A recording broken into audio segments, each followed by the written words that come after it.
Ou então a gente imagina alguém sem cabelo, né? Como tem alguns. Mas, enfim, a gente logo vê uma fisionomia na nossa frente. Quando Deus criou o homem à sua imagem e semelhança, Ele está falando de fisionomia humana. Ele está falando de qualidades, de atributos que pertencem a Ele e que Ele repartiu com o homem. E por que Ele repartiu com o homem? A Bíblia diz que Deus quer que a glória dele encha a terra como as águas cobrem o mar. Deus quis, queridos, que a glória dele, que a semelhança dele, que a imagem dele fosse reproduzida nos filhos dos filhos e dos filhos, de geração em geração, até que a terra toda resplandecesse a sua glória. Só que tem um problema: o pecado entrou no meio. E quando o pecado entrou no meio, a glória de Deus, a imagem de Deus na pessoa do ser humano, ela passou a ser desfigurada. É uma imagem corrompida. Resplandece a imagem, mas não a imagem real. Então, nós precisamos resgatar isso. Nós precisamos nos voltar para isso, para ver aquilo que Deus quer fazer. Por que Deus criou você? Por que você, como casal, está aqui hoje? Deus quer fazer algo sobrenatural na nossa vida, assim como fez, por exemplo, na vida de Noé.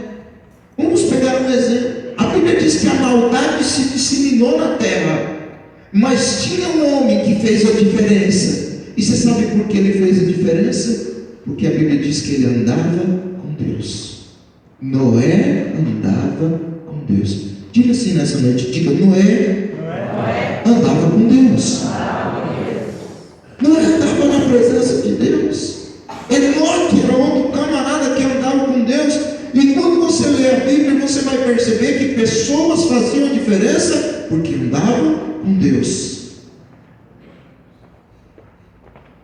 Família, 2 pontos: propriedade exclusiva de Deus.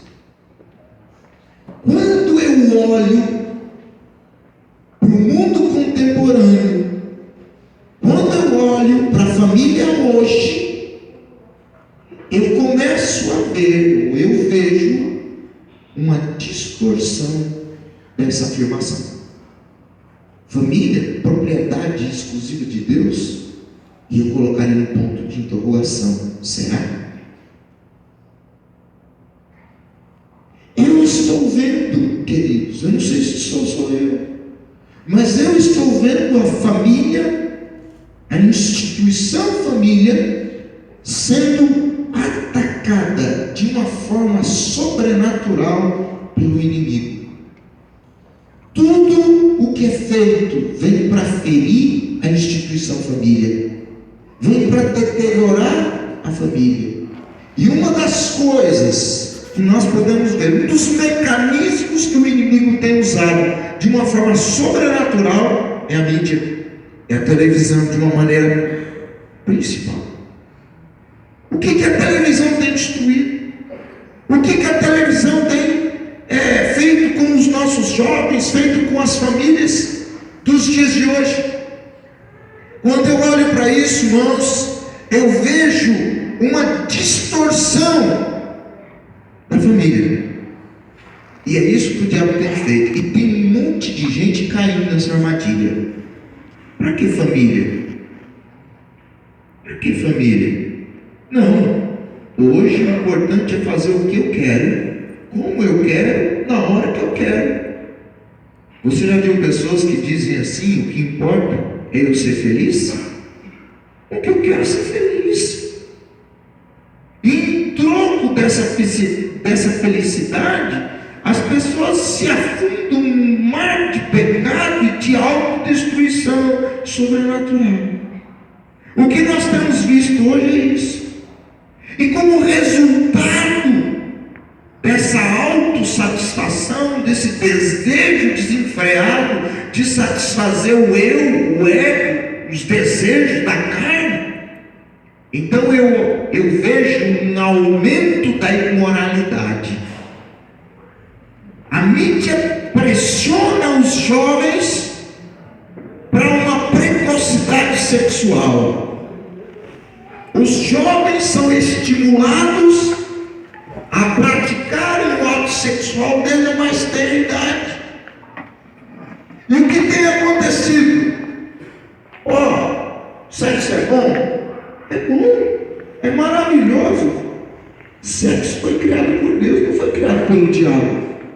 Só que o problema é que o inimigo, ele pegou e ele distorceu aquilo lindo que Deus tinha criado. O sexo é lindo, gente, dentro do casamento. O sexo é lindo dentro de uma união abençoada por Deus, que é o casamento. Fora disso, desculpa a expressão, é desgraceira.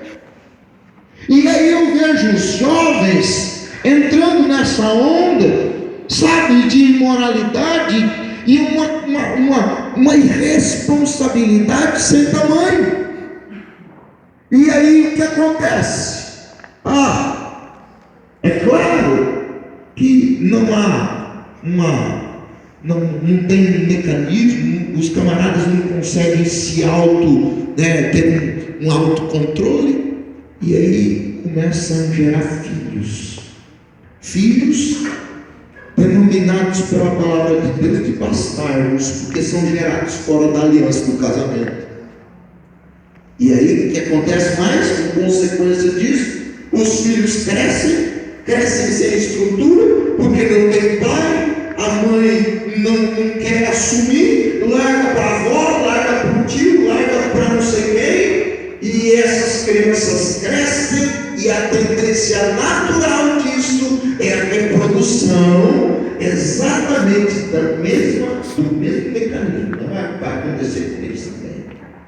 É um princípio espiritual por detrás disso, maligno, que estimula os jovens para continuarem, para perseverarem naquele batidão, vamos dizer, nojento, nocivo, que é a imoralidade.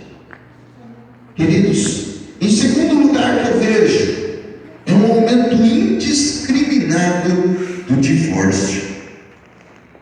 Como consequência do ensino, a imoralidade gera o divórcio. Não se registrou na história tantos divórcios quanto tem se registrado nos últimos tempos. As pessoas têm casado com a segunda intenção, não der certo larga. Nós estamos voltando à época de Jesus, né? A Bíblia diz que naquela época os israelitas davam a carta de divórcio para a mulher por qualquer motivo. Mulher não cozinhou uma comida legal, mulher, você está no pé da rua, som da minha vida. E carta de divórcio para ela. Eu estou vivendo a minha coisa, irmão. Olhando torto para mim. Carta de divórcio. Vai, procura o seu canto que eu procuro o meu. Que isso? Que isso?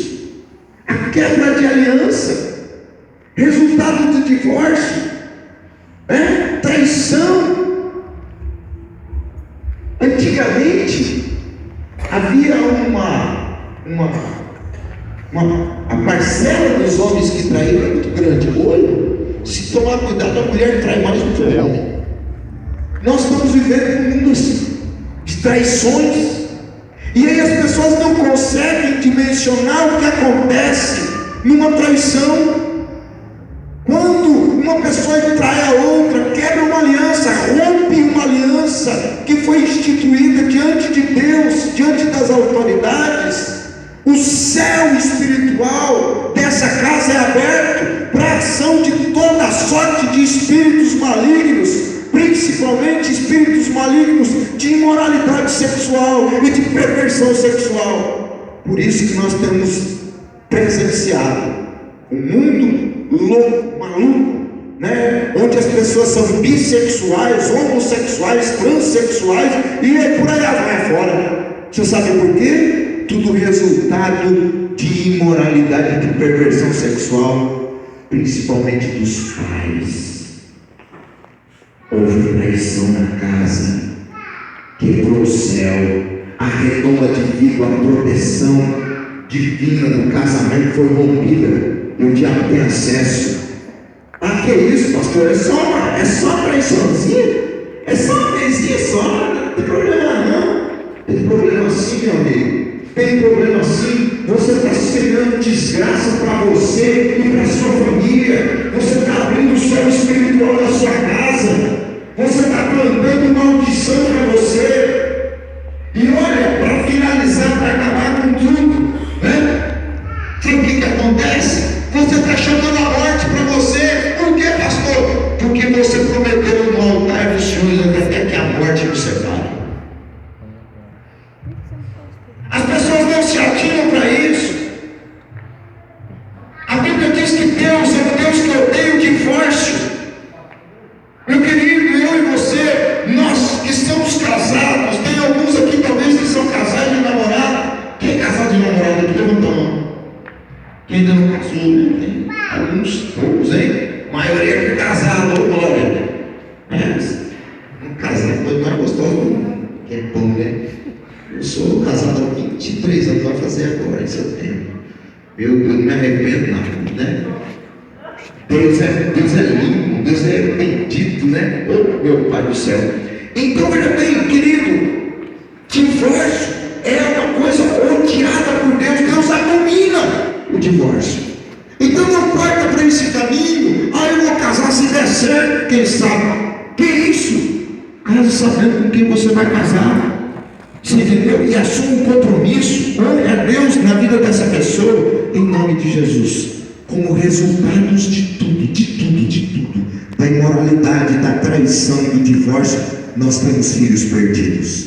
Não sabem para onde vai.